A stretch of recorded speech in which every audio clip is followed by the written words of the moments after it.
Hey everyone! Even in our digital age, there are still situations where you might need to write a check. And sometimes, mistakes happen. Hmm. Maybe you wrote the wrong amount or got the recipient's name wrong. Or maybe you need to give someone a check for setting up direct deposit. Instead of panicking, there's a simple solution: voiding the check. So today, we're going to talk about how to void a check. First off, let's talk about what it means to void a check. When you void a check, you're essentially making it non-redeemable. This means even if someone tries to deposit or cash it, the bank won't honor it. This is a great tool to have, especially if you're unsure about a particular transaction or made an error in filling out the check. So, how do you actually void a check? It's pretty straightforward. First, grab a pen, preferably a blue or black one.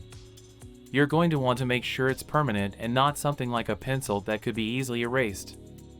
Then, write void in big, bold letters across the front of the check.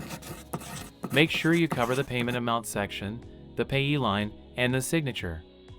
But be careful not to write over the check number or other important details. You see, by doing this, you're signaling to the bank that this check should not be processed. Now, some of you might be thinking, can I just shred it or tear it up? Sure, if you've made a mistake and you're holding onto the check, you can destroy it. But sometimes you might need to send a voided check to set up things like direct deposit for a new job or automatic bill payments.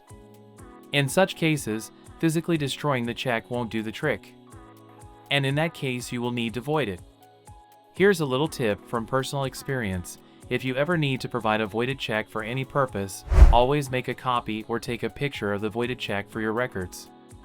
This way, you have a reference in case of any future discrepancies. Whether you're setting up automatic payments or you just made an innocent mistake, voiding a check is pretty straightforward. Just remember to always keep track of your checks and stay on top of all your bank transactions.